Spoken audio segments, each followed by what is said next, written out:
എന്തിനാ നീ റൂമിൽ വേണ്ടി ചാടി പഠിക്കുന്നതെന്ന് എനിക്ക് നന്നായിട്ട് അറിയാം. നാളെ ഇല്ല നിനക്ക്.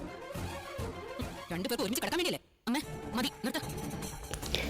അങ്ങനെ സുധി എത്ര വിളിച്ചിട്ട് എഴുന്നേൽക്കാണ്ട് കിടക്കുക കേട്ടോ. ആ സമയത്ത് അവിടേക്ക് സച്ചി വരികയാണ്. എന്നിട്ട് സച്ചി ചോദിക്കും, എന്തെല്ലാവരും ഇങ്ങനെ കൂടി നിൽക്കണേന്ന് ചോദിക്കുമ്പോൾ രേവതി പറയും, അതെ നിങ്ങൾ ചേട്ടൻ ഇതുവരെ വിളിച്ചിട്ട് നീട്ടിട്ടില്ല, എല്ലാവരും വിളിച്ചു നോക്കി ഇതുവരെ നീക്കണില്ല എന്നിങ്ങനെ പറയും. അപ്പോൾ സച്ചി പറയും, അവൻ നീട്ടിട്ട് എന്തിനാ, അവന് വേറെ പണിയൊന്നുമില്ലല്ലോ, അവിടെ കിടന്ന് ഉറങ്ങിക്കോട്ടെ എന്നിങ്ങനെ പറയും കേട്ടോ. അപ്പോൾ ശ്രീകാന്ത് പറയും, അങ്ങനെ പറയല്ലേ സച്ചി ചേട്ടാ, ഇപ്പോൾ പുതിയ ഷോറൂമൊക്കെ തുടങ്ങിയില്ലേ, അപ്പോൾ അവർ ജോലിക്ക് പോകണ്ടേ എന്നൊക്കെ പറയും. ഓ അങ്ങനെ, ഒരു മിനിറ്റ് ഞാനിപ്പോൾ വരാം എന്ന് പറഞ്ഞിട്ട് അടിയിലേക്ക് പറഞ്ഞ് പോവാണ്. എന്നിട്ട് ജഗ്ഗിലുള്ള വെള്ളം എടുത്തുകൊണ്ട് എന്നിട്ട് ശ്രുതിയുടെ മുഖത്തേക്ക് ഒഴിക്കുകയാണ് കേട്ടോ. അപ്പോൾ ശ്രുതി പറയും, എന്ത് ക്രൂരതയാണ് സച്ചി നീ ചെയ്തത്, ഒരാൾ ഉറങ്ങുമ്പോൾ അയാളുടെ മുഖത്തേക്ക് വെള്ളം ഒഴിക്കുകയാണോ ചെയ്യുക എന്നൊക്കെ തന്നെ ചോദിക്കും. അല്ലാണ്ട് നിങ്ങൾ ഇത്രയും നേരം പൊന്നെ കരളെ മുത്തേന്ന് വിളിച്ചിട്ട് ഇപ്പം നീറ്റോ ഇല്ലല്ലോ, ഇപ്പോൾ നീറ്റിരിക്കുന്ന കണ്ടില്ലേ എന്ന് ചോദിക്കും കേട്ടോ. അപ്പോൾ നമ്മുടെ ശ്രുതി ചോദിക്കും, എങ്ങനെയാടാ നിനക്ക് ഇങ്ങനെ ചെയ്യാൻ തോന്നണേ എന്ന് പറയും. അപ്പോൾ സച്ചി പറയും, എനിക്കങ്ങനെ ചെയ്യാൻ തോന്നും, കാരണേ നീ നിൻ്റെ അമ്മായച്ചൻ്റെ പൈസ കൊണ്ടപ്പോൾ ചീവി ഈ കട തുടങ്ങിയിട്ടുള്ളത്, അതുപോലെ ഈ കടയിൽ നിന്ന് സമ്പാദിച്ചിട്ട് വേണം നീ എൻ്റെ അച്ഛനുള്ള പൈസ കൊടുക്കാൻ വേണ്ടിയിട്ട്. 50 ലക്ഷം രൂപ കട്ടെടുത്ത് കൊണ്ടുപോയതൊന്നും ഞാൻ മറന്നിട്ടില്ല എന്നിങ്ങനെ പറയട്ടോ. അപ്പോൾ ശ്രുതി ആകെ ഇതാവും കേട്ടോ.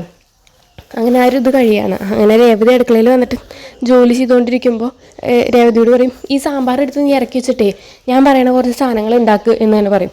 അപ്പോൾ എന്ത് സാധനങ്ങൾ ചോദിക്കുമ്പം അയിലക്കറി പാലൊഴിച്ചിട്ട് തന്നെ ഉണ്ടാക്കണം, പിന്നെ ചിക്കനും മട്ടനും എല്ലാം വേണം എന്നിങ്ങനെ പറയും.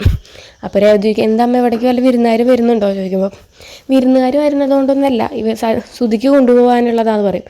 അപ്പോൾ അതൊന്നും എനിക്ക് ഉണ്ടാക്കാൻ പറ്റില്ല, ഞാനിവിടെ സാമ്പാറും പിന്നെ ഒരു മീൻകറിയും ഉപ്പേരിയൊക്കെ ഉണ്ടാക്കുന്നുണ്ട്, അത് മാത്രമേ ഞാൻ ഉണ്ടാക്കുള്ളൂ, അവർക്ക് രണ്ടാക്കും വേണ്ടിയിട്ട് ഞാൻ ഒന്നും ഉണ്ടാക്കില്ല പറയുമ്പോൾ, നിനക്ക് എത്ര ധൈര്യം ഉണ്ടെടി എന്നോട് അങ്ങനെ സംസാരിക്കാൻ, ഓ നിനക്ക് നല്ല റൂമിൽ കിടക്കാൻ പറ്റാത്തതിൻ്റെ ചുരുക്കാവൂല അവരോട്, അവർ നല്ല റൂമിൽ കിടത്ത കാരണം നിനക്ക് അവരോട് ദേഷ്യമായിട്ടല്ലേ പറയും.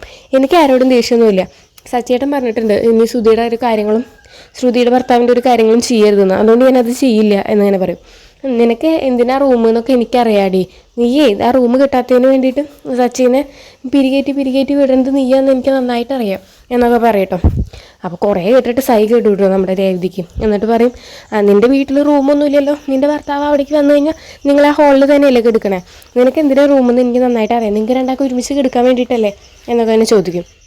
അപ്പോൾ രേവതി, നിർത്ത്, നിങ്ങളൊരു അമ്മ തന്നെയാണോ, നിങ്ങൾ ആ മനുഷ്യനെ പ്രസവിച്ചു എന്നുള്ള ഒരൊറ്റ കാരണം കൊണ്ടാണ് നിങ്ങളെ ഞാൻ ബഹുമാനിക്കുന്നത്, അല്ലെങ്കിൽ വേറെ വല്ല പെൺകുട്ടികളായിരുന്നെങ്കിൽ ഉണ്ടല്ലോ അവരെ വായിലിരിക്കുന്നത് നിങ്ങൾ കേട്ടേനു, നിങ്ങളുടെ ഒരു വിഷം പറഞ്ഞിട്ട് ഒരു നാവും നിങ്ങളും എന്നൊക്കെ പറഞ്ഞിട്ട് രേവതി അവിടെ നിന്ന് ഇറങ്ങി പോവുകയാണ് കേട്ടോ. അതൊക്കെയാണ് ഇന്നത്തെ എപ്പിസോഡിൽ. അപ്പോൾ നിങ്ങൾക്ക് എൻ്റെ വീഡിയോ ഇഷ്ടമാവുകയാണെങ്കിൽ ലൈക്ക് ചെയ്യുക, ഷെയർ ചെയ്യുക, സബ്സ്ക്രൈബ് ചെയ്യുക, സപ്പോർട്ട് ചെയ്യുക.